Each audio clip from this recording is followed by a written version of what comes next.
සමහරු කියනවා ආදරේ රාගය කියන්නේ එකක් කියලා. ඒත් ඒක එහෙමද?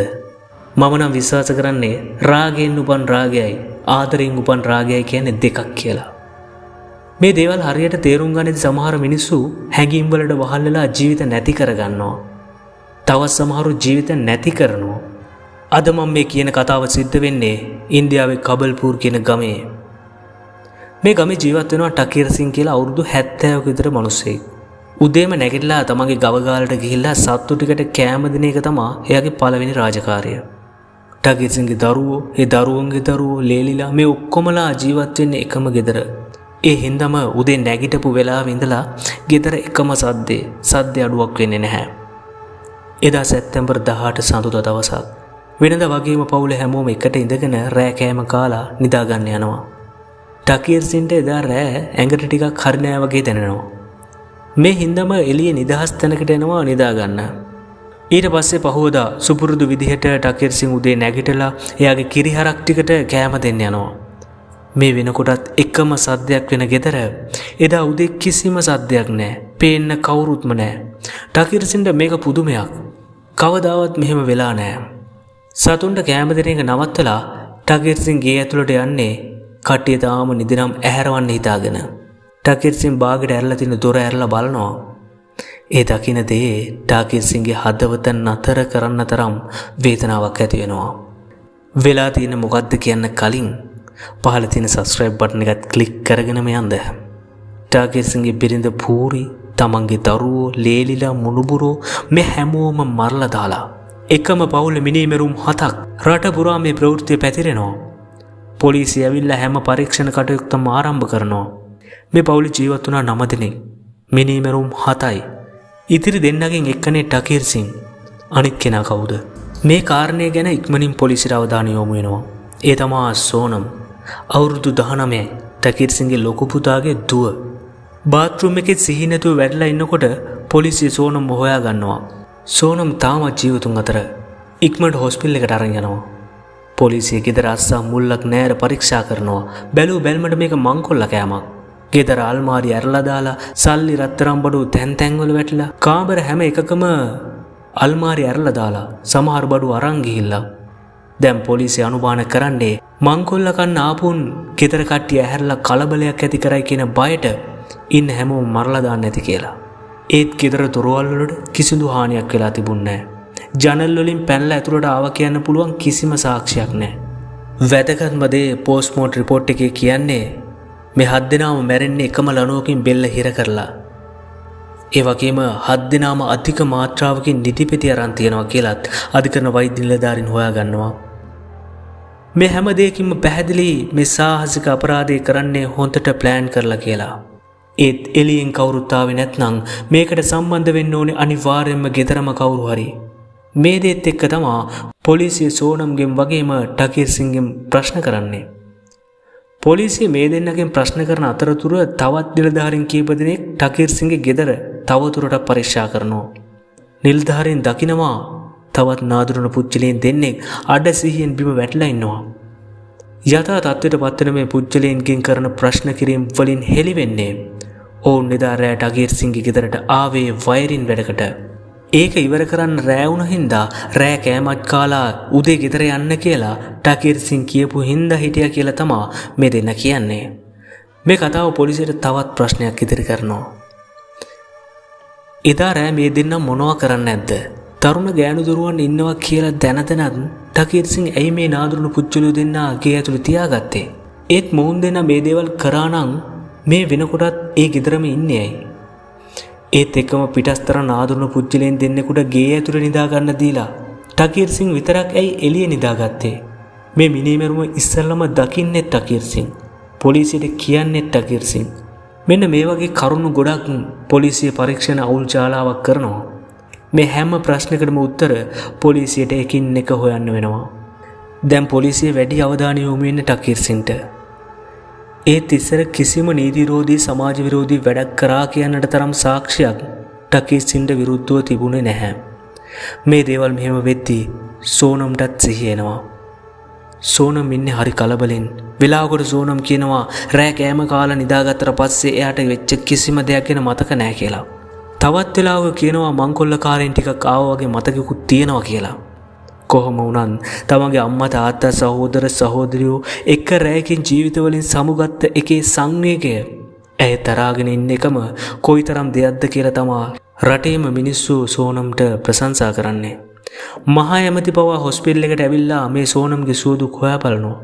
කොහොම වුණත් කබල්පූර් පොලිසිය සමූල ඝාතනය ගැන දිගින් දිගටම පරීක්ෂණ කටයුතු කරනවා. එක දෙයක් සම්පූර්ණයෙන්ම පැහැදිලි. මේ ඝාතන සිදුවන්නේ රෑ 11:02 අතර. මේ වෙලාවේ මේ නිවස ඇතුළට කවුරුත් ආවා කියලා කිසිදු සාක්ෂියක් කිසිදු හෝඩුවාවක් නැහැ. එහෙනම් ඇතුළේ හිටපු කවුරු හරි අනිවාර්යයෙන්ම මේ ඝාතනයට සම්බන්ධයි කියන සාධාරණ සැකය පොලිසියට ඇති වෙනවා. ඒ හින්දාම තමයි සෝනම්ගෙන් දිගින් දිගටම ප්‍රශ්න කරන්නේ. පොලිසිය වැදගත් තොරතුරක් හොයා ගන්නවා. ඒ තමයි සෝනම්ගේ ෆෝන් එක පරීක්ෂා කරන පොලිස් නිලධාරීන්ට දැනගන්න ලැබෙනවා. මේ සිද්ධිය සිද්ධ වෙන දවසේ රෑ 11ට විතර සෝනම් කෝල් එකක් කරන් තියෙනවා එක තරුණයෙකුට. ඒ ඔස්සේ විමර්ශනය කරන පොලිස් නිලධාරීන් මේ තරුණයව අත්අඩංගුවට ගන්නවා. නම නවීන්. නවීන් කියන්නේ සෝනම්ගේ බොයිෆ්‍රෙන්ඩ්.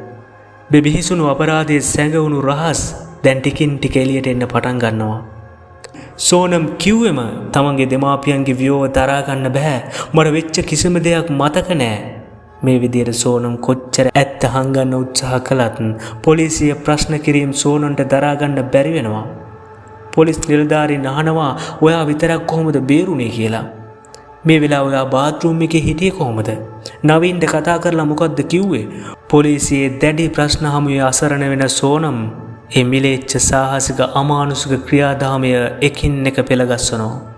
සෝනම්ගේ නවීන්ගේ මිතුදම පටන් ගන්නේ මේ දෙන්න පොඩි කාලෙමයි. මේ දෙන්නත් නොදැනීම මේ මිතුදම ආදරයකට පෙරලෙනවා. කොහොම හරි මේ දෙන්නගේ ආදරය ගොඩක් දුර දිග යනවා. ඉගෙන ගන්න කොලෙජ් දෙකම ළඟින් තිබුණ හින්දා දෙන්නට හම්බ වෙන්න අවස්ථාව ඕනි තරම් තිබුණා. අවසානයේ ඒ ආදරේ උමතුවක් බවට පත් වෙනවා. ඒත් මේ දෙන්නගේම ගෙදරින් මේ සම්බන්ධයට කිසිසේත්ම කැමති වුණේ නැහැ. මේ දෙන්න ජීවත් වුණේ ගෝත්‍ර දෙකක. එක කුස උපන් සහෝදරයත් එක්ක සහෝදරියත් එක්ක විවාහ වෙන තරම් වැරද්දක් විදිහට තමා මේ එකම ගෝත්‍රයේ විවාහය ගැන ඔවුන් දකින්නේ. ඒක ඔවුන් අදහන ආගම හැටියට පවක්. මේ හේතු මොනවා වුණත් සෝනම්ටයි නවීන්ටයි මේ සම්බන්ධය නතර කරන්න කිසිසේත්ම බෑ. සෝනම් දැන් කොලෙජ් යවන්නෙත් නෑ. ගෙදරින් එළියට යන එක තහනම් කරනවා. සෝනම්ට නවීන්ව නැතුව ඉන්නත් බෑ. ඒ හින්දම දෙන්නම කතා වෙලා ඒ භයානක තීරණය ගන්නවා. තමන්ගේ ආදරයට අකමැති වෙන හැම කෙනෙක්ම එයාලගේ මාර්ගයෙන් සදහටම ඈත් කරන්න ඕන කියලා සෝනම් තීරණය කරනවා. ඊට පස්සේ තමා නවීන් එයාගේ ඥාති සහෝදරයත් එක්ක එකතු වෙලා මේ අමානුෂික ඝාතනය ප්ලෑන් කරන්නේ. නවීන්ගේ සහෝදරයා නිදිපෙති 100කට වඩා දාලා හදපු මිශ්‍රණයක් නවීන් අතර දෙනවා. නවීන් තමන්ගේ ආදරවන්තයට මේ ටික දෙන්නේ කොහොම හරි සෝනම් තමන්ගෙම කරගන්නවා කියන ගැඹුරු චේතනාවෙන්. ඒත් ඔවුන්ට මේ කරන දේ ආදීනව පෙනුනේ නැහැ. එදා සැප්තැම්බර් 18 සෝනම් තමන්ගේ ආදරණීයන් කිසිදා අවදි නොවන නින්දකට යවන්න සූදානම්. රෑ කෑම වේලට අර නිදිපෙති මිශ්‍රණය එකතු කරනවා. කොයි තරම් මේ මාත්‍රාව විස සහිතද කියනවා නම් කෑම කාලා ටික වෙලාවකින් එකිනෙකා සිහි නැතිව ඇද වැටෙන්න පටන් ගත්තා. ටකීර් සිං කෑම කෑවේ පොඩි ප්‍රමාණයක්. එදා රෑ වයරින් කරන්න ආපු දෙන්නත් කෑවෙත් මේ කෑමමයි. කොහොම හරි ටික වෙලාවකින් මේ හැම කෙනෙක්ම තද නින්දකට වැටෙනවා. ඊට පස්සේ තමා සෝනම් නවීන්ට කතා කරන්නේ. නවීන් කරුවලේම සෝනම්ගේ ගෙදරට ඇතුල් වෙනවා. සෝනම් නවීන් දෙන්නම එකතු වෙලා ලණුවක් අරගෙන බෙල්ල තද කරලා ඉස්සරලම මරන්නේ සෝනම්ගේ ආච්චි. ඊට පස්සේ දහදුක් විඳලා තමන්ව ඇතිදැඩි කරපු අම්මයි තාත්තයි බෙල්ල හිර කරලා මරලා දානවා. ඊට පස්සේ සෝනම්ගේ මල්ලිව මරලා දානවා. මේ විදිහට ඇඳන් වල වැටලා හිටපු හැම කෙනෙක්ම බෙල්ල හිර කරලා මරලා දානවා. මේ පාපතරය දෙන්නා රාගෙන් කොයිතරම් මත් වෙලාද කිව්වොත් තමගේ අම්මගේ මිනිය ළඟ ඒ ඇඳ උඩම දෙන්න මේ වෙලාවෙත් ලිංගිකව එකතු වෙනවා. මේ කතාව ඉන්දියාවේ සිදුවුණු ඇත්ත කතාවක්. අවසානයේ ඇඟිලි සලකුණු වල ගැළපීමයි මේ පාපතරය දෙන්නගේ පාපොච්චාරණයි සාක්ෂි විදිහට ගන්න පොලිසිය අපරාධ නඩුවකට වැරදිකරුවන් විදිහට සෝනම් වගේම නවීන් අධිකරණයට ඉදිරිපත් කරනවා. මහා අධිකරණයෙන් දෙන්නටම මරණ දණ්ඩනය නියම කරනවා. ඒත් එක්කම නිදිපෙති දුන්නට වරදකරුවන් දෙදෙනෙකුට ජීවිතාන්තය දක්වා සිර දඬුවම් නියම වෙනවා. ඒ දඬුවම බලාත්මක කරන්න වෙන්නේ නැහැ. අවසානයේ ශ්‍රේෂ්ඨාධිකරණයේ තීරණය කරන්නේ මොවුන් දෙන්නට ජීවිතාන්තය දක්වා සිර දඬුවම් වගේම අර නිදිපෙති ලබා දුන් පුජ්‍යලයන් දෙන්නට දඩ මුදලකට යටත්ව නිදහස් වෙන්න අවස්ථාව ලැබෙනවා. ශ්‍රේෂ්ඨාධිකරණයේ මේ ගත්ත තීන්දුව ගැන ආందోලනාත්මක මතවේද සමාජය පුරා පැතිරෙන්න පටන් ගන්නවා. තමන්ගේ අම්මා තාත්තා සහෝදර සහෝදරියෝ මිලේච්ඡ විදිහට මරලා දාලා ඒ ඇඳ උඩම පෙම්සුව විඳපු ඒ අධර්මිෂ්ඨයින්ට මරණ දණ්ඩනය දිය යුතුයි කියන මතවාදය සමාජය තුළ පැතිරුණා. කොහොම වුණත් ඒ විදිහට මේ සිද්ධි දහමේ අවසන් වුණා. මේ දේ සිද්ධ වුණේ ඇත්තටම ආදරයෙන් හින්දාද? ඔයාලගේ අදහස් මට දැනගන්න ඕන. අනිවාර්යෙන් කමෙන්ට් කරන්න. ගිහින් එන්නම්. සුබ දවසක්.